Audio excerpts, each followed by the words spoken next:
Google Assets, or Google extensions, like how we used to call them in the past, are bits of information that can be added to your ads. This allows to give more context and more information to that user about your business and your service. In this video, I'm going to walk you through the different assets that are available for you, and I'm going to show you real examples of how other brands are using them. The first thing that we want to do is open your Google Ads account and then head to Assets. Now, if you have a brand new account and you have not created any campaigns yet, maybe the Assets section is not going to be something that you can click on. So make sure that you create your first campaign, and then this should appear. Once I come to assets, here I can see all the different assets that I have, right? So I have callouts, the structured snippets, the call extension, and I'm gonna walk you through each one of them and show you examples. Because this account is a test account, I don't have all the assets available on this account. For example, I don't have image extensions. When you have a brand new account, sometimes it can take up to 90 days for you to be able to use image extensions. Image extensions are an amazing way to pop up, right? To basically showcase your product or your service. And sometimes if you're a software company, you can actually just have an image of your ideal customer. It does allow you to add more color to your text ads. We have here an example of sunglasses, also food delivery. So it works very well for services as well as physical product. The next thing I want to walk you through is business name and business logo. Now, in order for you to use this, you're going to have to go through the advertiser verifications. And I'm going to walk you through. It's actually super simple. If you have your ad, so this is our ad here, you're going to see get access to business name and logo. And once you click on that, it's going to walk you through the verification. So it is under billing, and you basically have to answer some questions about your business.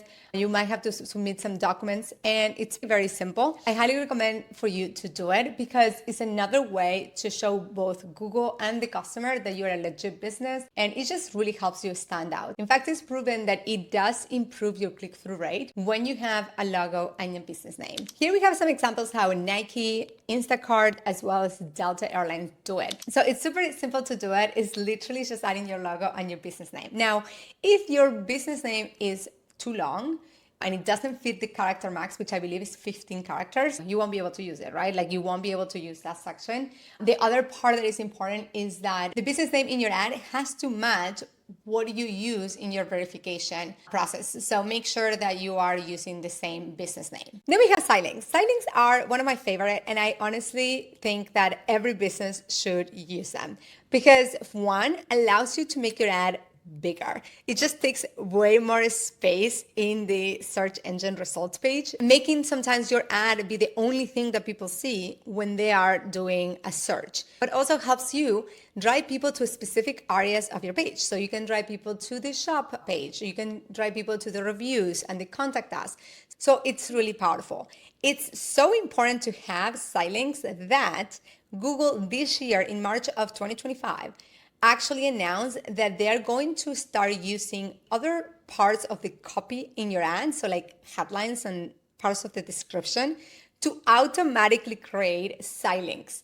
That is how much Google wants you to be using sidelinks. Let's look at some examples. Here we have the Capital One example. So as you can see, it takes so much space to have all these different sidelinks, and you can drive to very specific pages. Keep in mind that you can only use one landing page per sidelink. So you can't have repetition, right? You can't have 3 sidelinks that are driving to exactly the same page. So don't do that. But if you have multiple landing pages, maybe you offer different services, you want to drive people to the review page, to the contact us, the support, the about us. Sidelinks then are a great way to do that. Things can show as the headline and then the 2 descriptions. And the headline is 25 characters. The descriptions, each one is 35. And I recommend that when you are writing that you make sure that they are like unique sentences rather than one sentence split into descriptions. Because Google sometimes can show the whole sidelink with the headline and descriptions, and sometimes can just show parts of it.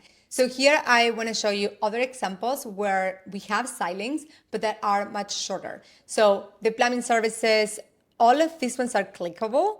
So that makes them a side link. But as you can see, Google is not showing the descriptions, it's just showing the headlines. And then we have the headlines and descriptions, which are very essential parts of your ad, but they're also considered assets. In this video, I'm not going to show you how to create headlines and descriptions, but if you are interested in learning how to write killer ad copy, make sure that you check the description because I have added a link to my other video where I walk you through exactly how to write ad copy. Then we have callouts. Callouts allows you to highlight the benefits of your product or service. And I have some examples here, like rating number 1, free shipping, 24/7 customer support, limited time offer. This is a great way to really highlight your product or your service. And here is the thing. You probably have heard it before. Advertisers' trust is at all-time low, right? People don't really trust advertisers. And I think that adding things like free shipping, easy returns, or 24/7 customer support are great ways to address some of the objections that customers usually have and the reasons why they don't actually buy a product or a service online. Let's look at some examples of callouts. So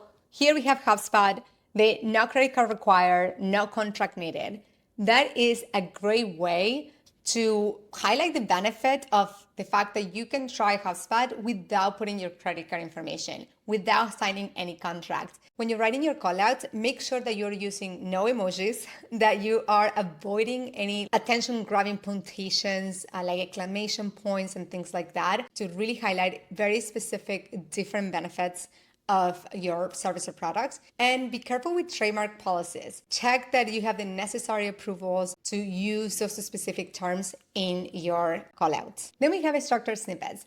Structured snippets are a way to list different characteristics of your product or different services or products that you offer.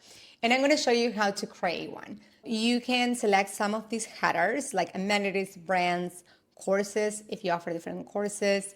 There's just so many options. If you don't see the header that makes sense for your business, you can always use types. Let's say that you're a marketing agency and you offer SEO and web design and maybe paid ads. You could use types and just list that way all your different services. Here we have an example of a tea company. And as you can see, they use types as the header and they list all the different varieties of their teas. Or we have a shoes company that also use types and then have smart shoes, men's boots, men ruggers, men trainers. Structured snippets are a way to just share more information about all the different varieties of products that you offer, characteristics of your product or service, and add more bits of information to your ad. The next one that we have is call extension. A call extension can be really powerful, especially for local businesses where they generate leads by getting a call. Now, if you are an online business or commerce brand, you don't need a call extension. You don't need to add one. But if you are a brick and mortar or you have a specific, again, service that you offer and people need to contact you on the phone, use the call extension. And similar thing, you're gonna click here, add, and you can put a phone number and then some characteristics. Here's an example of how a call extension could look like. So you're gonna have your ad and then basically there is an option of call us. And if people click on this, automatically we'll be calling that phone number. If you are using a call extension, I recommend that you adjust the times and the dates that you want this call extension to appear. So like you can actually schedule that. So you will come in here and just basically select whether it is Monday through Fridays and you wanna add the time, right? Because you don't want to be getting calls at 12 a.m. if your business operating hours is only 9 to 5. The next asset is a lead form. Lead forms are a great way to capture your potential customer information without them having to go to your website.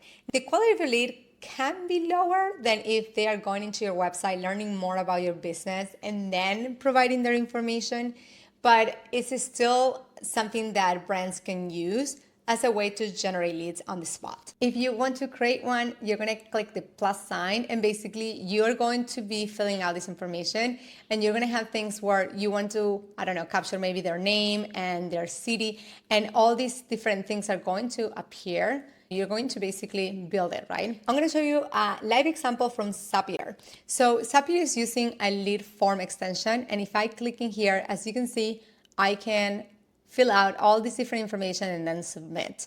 So Brands of all sizes still use the lead form, and it can be a really great way to generate that lead without asking people to go to your website. We then have location extension. Now, location extension allows businesses to literally list their location. So if you are a brick and mortar store and you want people to come to your store, you can use a location extension to provide the address. And if you have multiple locations, you can also use a location extension to show the different locations that are available. Here we have an example of a location extension. So as you can see, it's right here. And if I was to click the location, the map will open up and give me the directions. Here we have another example with a business that has multiple locations. So you can actually put C3 retailer locations. And then when people click on the arrow, they're going to be able to see different addresses. Similar to the call extension, if you don't have an actual physical store, you should not be using this extension. But if you're a restaurant, or maybe you're a dealership, or you are a store and you really want foot traffic, give it a try, because location extensions can be a great way to get people to visit you.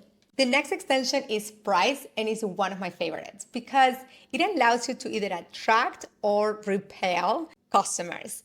People that are not going to be buying from you because they either cannot afford your product or they think it's too expensive. I feel that a lot of brands are hesitant to share their prices up front. I do believe that it can be a great way to repel people that will never buy from you. And remember, with Google, you're only paying when people click on your ad. So I would rather show my ad to a lot of people and only drive the traffic that are most likely to convert than pay for traffic that would have never converted because they think that my products or my services are too expensive. If you want to create a price extension, you're going to click the plus sign, and basically you can list in here your products, the price, and then the URL, and you can do that across multiple products. The next one is an app extension, and most businesses will not use this extension because they don't have an app. Now, if your core business is around an app, maybe you were Uber or you were Lyft, or you are a brand that the big, like the service is the app itself, like people need to use the app to use the service, then it would make sense to have an app extension. And I'm going to show you some examples of what that looks like in an ad. Here we have an example from Expedia as well as Deliveroo. So basically, if people were to click on the ad in that section, they would go directly to the App Store or to the Google Android Store, where they can directly download to their phones the application. The last one is promotion. And I think the promotions can be a great way to generate sales quickly, but I wouldn't recommend to use them all the time because you don't want to be the business that is known for always discounting their products or services. And you don't want to be attracting people that are very cheap and they would like never pay full price for your service or product. So you can always use things like 10% off, the free order, or a specific discount for the first month. If you are creating a promotion, you can click the plus sign, and then you're going to have options. You can put none. In my case, I had none, but you could also say back to school, Black Friday. That is how you highlight the reason of your promotion.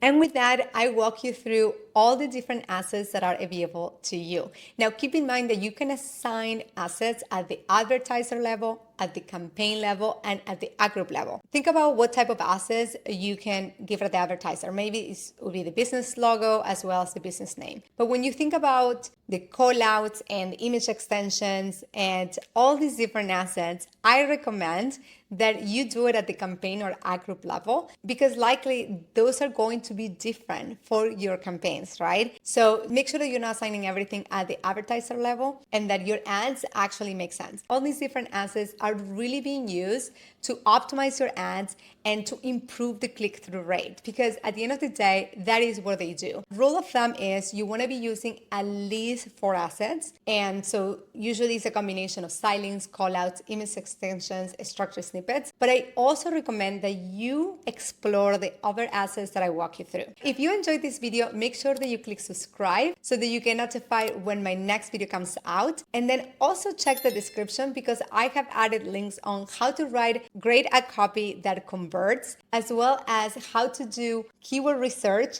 for your campaigns.